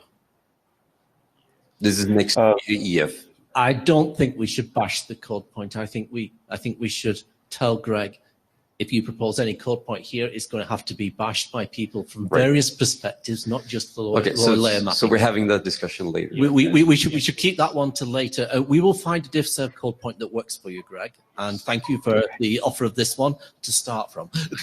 Right, and as earlier, a crucial thing that will help a lot here is let's get the 8325 Wi-Fi stuff into this draft as well as the defaults. Among the reasons for doing this is 8325 has some rather critical things to say about those defaults. Right. Okay. Okay, the updates for this draft. So the original draft was submitted as an informational draft, and I promoted this version to standards track and added the requirement statements that were listed on the previous slide, as well as writing it as a proposal. And then there was a fair amount of new text added into the comparison to existing approaches section. I updated the discussion on FQ Coddle as a result of the comments on the list. I also added a discussion of a couple of other existing approaches that were I was made aware of. The heavy hitter filter in Linux is one, and the dynamic packet prioritization mechanism that Cisco supports on some of their switches. Mentioned both of those. Then I added the IANA considerations and security considerations sections. Okay, last question. Quick question. This is Paul Congdon. In your discussion about Cisco heavy hitter and Cisco DPP, you're commenting about their method in which they're identifying mice versus elephants by simply looking at packet or byte counts. But you didn't provide a reference to anything that is a more accurate measure of elephants, or do you have such a reference? If you're aware of other references, I would gladly include a discussion of them and analyze their similarities. I would welcome suggestions there. Okay, Andrew, do you want to say something? Andrew McGregor. I was just going to say it specifies non-congestion controlled for NQB. There is, I think, exactly one congestion controlled thing that could possibly go in there as well, which is DNS over TCP. Some consideration might be in order. As in, whatever fits the behavior we want rather than how it gets there. Yeah, I agree. I agree. That's an interesting thing to look at. Yeah, because it has the nature of very short transactions. It happens to be congestion controlled as well. Okay, I have a question for the group. Who in the room has read the NQB internet drafts? Could you put your hand up if you've read them? Half a dozen. Okay. Of those people or anyone else, do you think this is an interesting problem? I think I'd like to take a hum as to whether the problem, rather than the draft, is something that we should be looking at further. If you think this is a useful thing to explore further, based on what you've heard today, could you please hum now? If you are unsure that this is a useful piece of work, or you think we shouldn't be working on it, can you hum now? Okay, well, we heard something. Yeah, I think I heard some very light hums. Both of them. The interesting hum seems slightly stronger, but I think we encourage Greg to continue digging here. Yeah, I heard good things here that I'm interested in hearing more about. So please continue to use the list. Please continue to revise. Please bring this work back. Okay. Thank you very much. Thank you for joining us remotely as well. Okay. Next up, we actually have time for multipath DCCP, I think that was. Yeah. Let's go find those slides. So this is individual draft. It's something a little bit different. Those of you who know my history, it's wonderful to see the word DCCP from the chair's position yet again. Although you're probably going to tell a story which is actually more useful than just reminiscing. Can you? Oh, yeah, just a minute. We need to announce one more thing, so just wait a second. The first thing that I would like to announce is that the TinyMT32 draft, which you'll remember was introduced to put a document for the code contribution from Vincent, we would like to adopt this in the working group because we've adopted the original document. So if you have comments on this, please send comments to the list. We are proposing adoption as chairs of that item. Right. So in essence, absent comments, it will be adopted because it solves a problem that arose at ISG. The other thing to announce is the presentation you're about to see was one of about half a dozen presentations on new work or other drafts we would have liked to accommodate and can't. So I suspect we're going to ask for 4 hours next IETF. And with that said, please take the mic. So double click the mouse. You can use it. Let's just make sure. Hang on. Okay. Hi, my name is Markus Ammann from Deutsche Telekom, and today I want to talk about multipath DCCP, which extends the well-standardized datagram congestion control protocol, and we want to use it for enabling transfer of UDP or IP traffic over multiple data paths in multi-connectivity networks, and that is also subject of 3 drafts we submitted right for this meeting. Can you make sure you talk very close to the mic so that you pick it up remotely? Yeah. Okay. So what is our motivation? So the main motivation are multi-access networks, which we can use to provide higher bandwidth, which we can use to provide a better quality of service, which we can use for resilience against outages. And I think a well-known multi-access network architecture is on the bottom, that it's hybrid access, which was already discussed at IETF, which provides multi-access, multi-connectivity for residential customers by combining fixed and cellular access inside a home gateway. Another motivation is multi-access networks for end devices, which is currently standardized at 3GPP release 16, called ATSSS, Access Traffic Steering, Switching, Splitting, and which will likely finalized this year. So that is inside the 5G standardization. So that are our main drivers at this point. And if we have a look on the traffic mix, what is currently ongoing in our networks, we see for sure most of the services or customers use IP for more or less 100%. And this divides into more or less only TCP and UDP. And for the UDP part, there has something changed over the last month or maybe over the last 1 or 2 years, and because of the QUIC.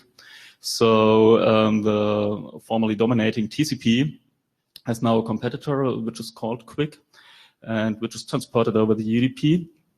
So we cannot say anymore that we can use multipath TCP to cover any traffic for multipath transmission.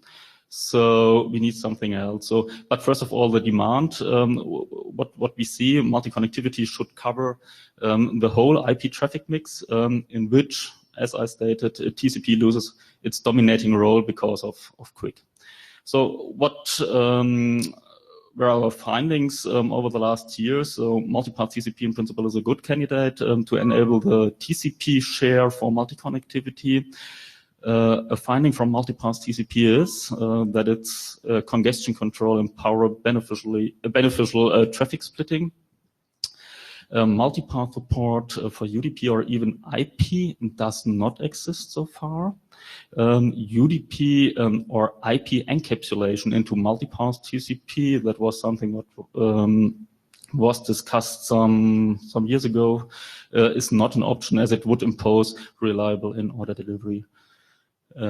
So a potential multipath IP or multipath UDP must not impose reliability in a sense that high latency, packet scrambling, or head of line blocking occurs extraordinary.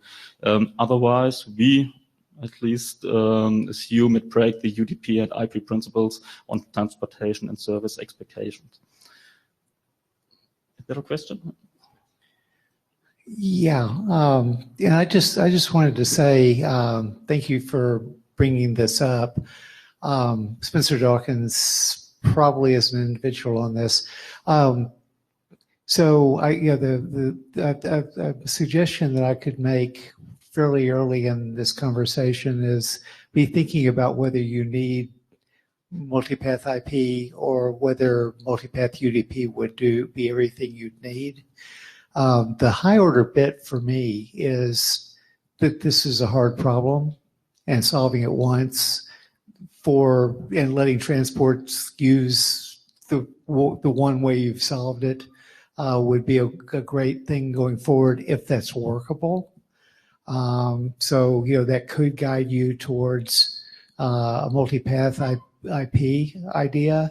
It could also guide you to a multipath UDP idea, since I think we've mapped every conceivable transport protocol onto UDP, except possibly UDP.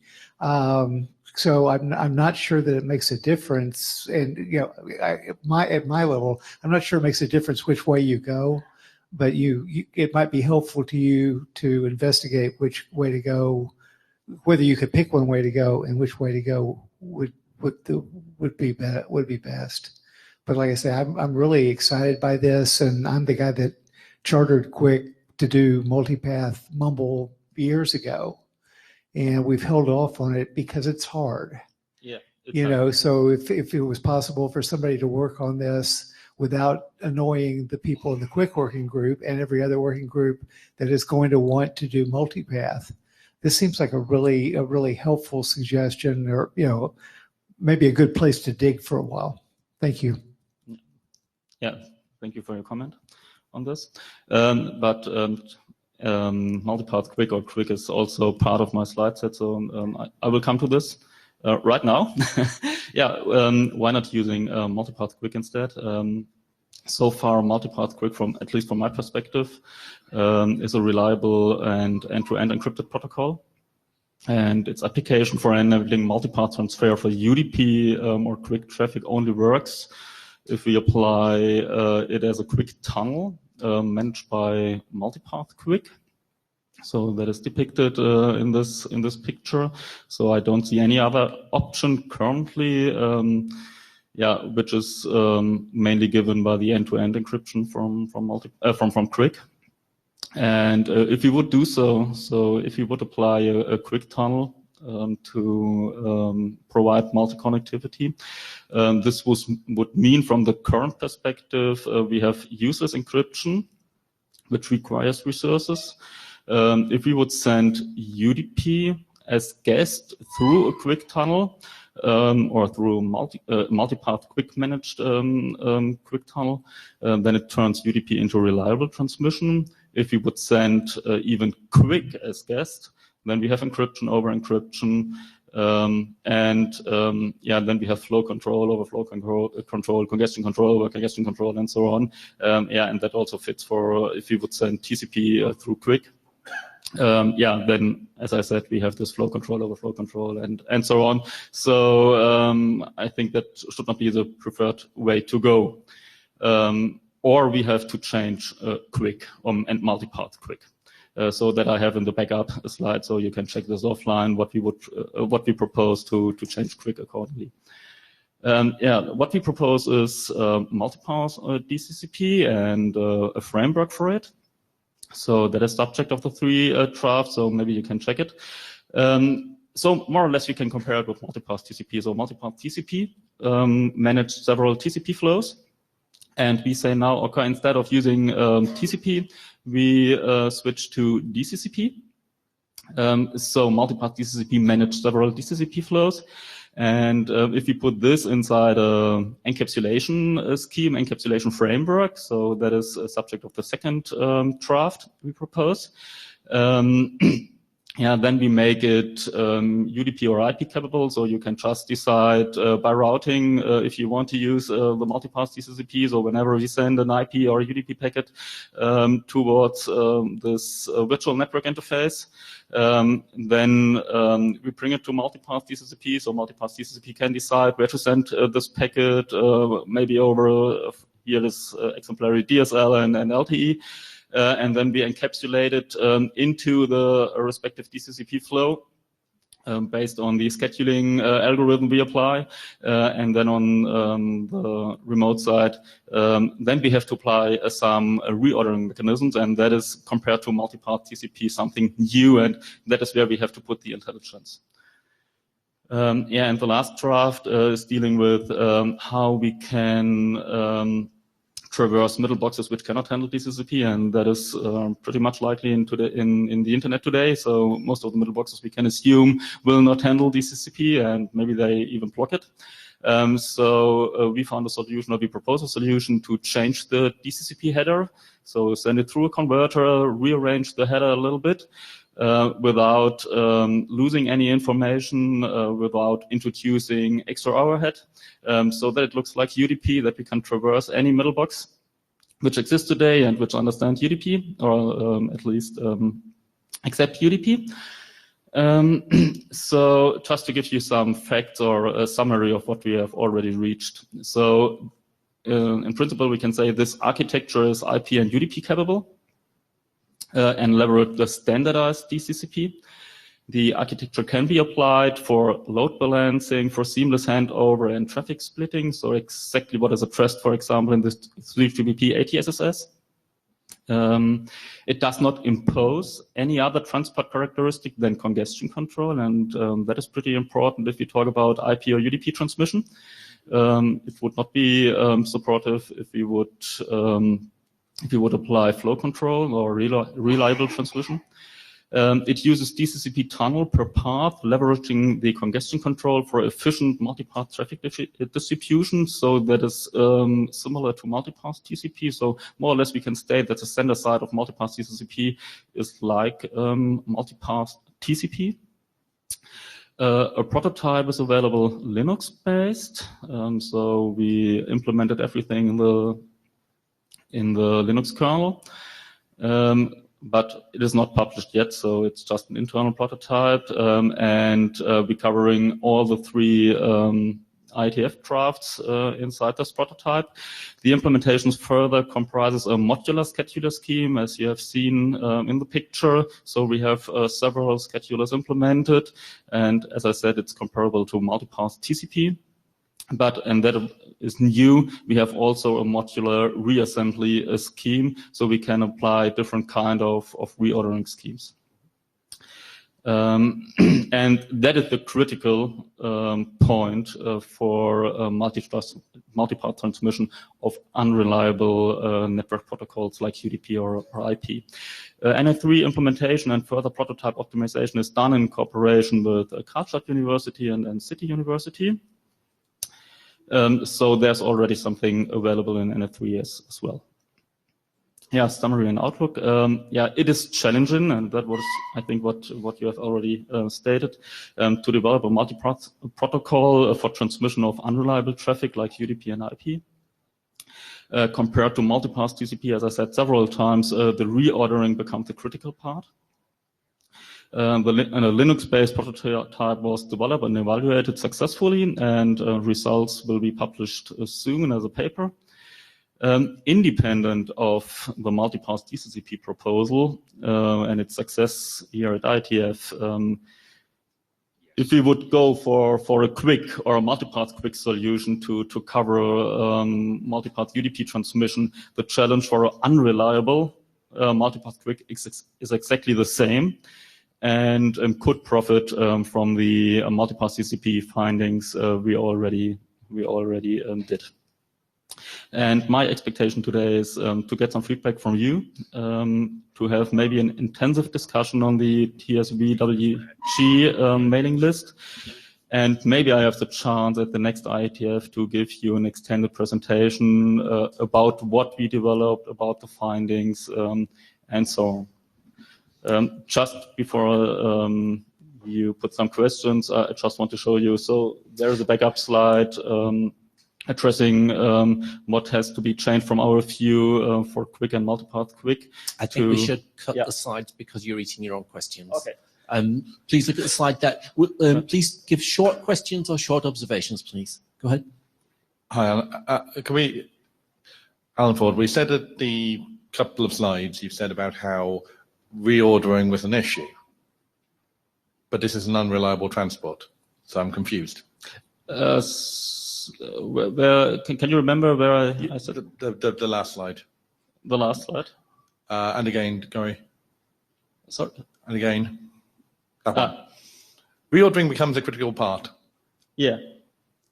Yeah, sure. So in case, so let's jump back to the architecture. So in case we would send UDP traffic through this multipath TCP. And the multipath TCP splits this UDP traffic over different paths, and they have different latencies. So the packet stream gets scrambled, and we cannot assume just because we use UDP that we do not have to care about this. And so we have to reorder it to some extent, whatever it means. But I think it's not necessary to do it like TCP today.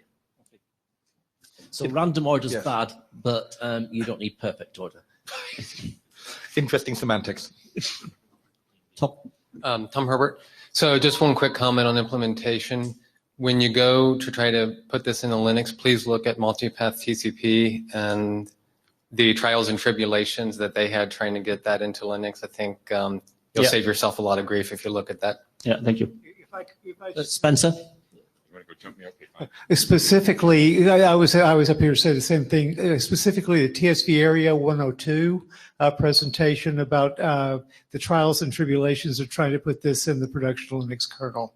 But I would start there if it was me trying to figure that out. Mm-hmm. Okay. David? David Black from the floor. Real quick comment. I heard that I think you've got a trick to make the header for DCCP look like a UDP header. If that's done, that needs to be carefully written up, and we need to allocate you a UDP service port for it. Okay. We already have a DCCP and UDP encapsulation, which we probably should. Yeah, Wait. I don't think we need to talk about this now. It sounds like he's doing something qualitatively different. I'm going to assume he needs a service port. This is just simply a. When you figure out how the hack works, write it up in detail so we can make sure that we've got something to identify this clever hack. Yeah. Okay. As the former DCCP chair, we talked about that hacking DCCP as well. But thank you ever so much for bringing this here. I love the DCCP comeback, but I think the greater thing is underneath the idea of doing congestion control with UDP over multipath and how do we bring these together. This is a really interesting area. I encourage you to come and talk more about this, but at the moment I encourage you to go and talk to these people because some of them need to go and get some food and leave the place. I'd welcome you all back to the next TSV meeting. That'll be on Friday. Thank you for attending this time. Please bring the blue sheets to the front.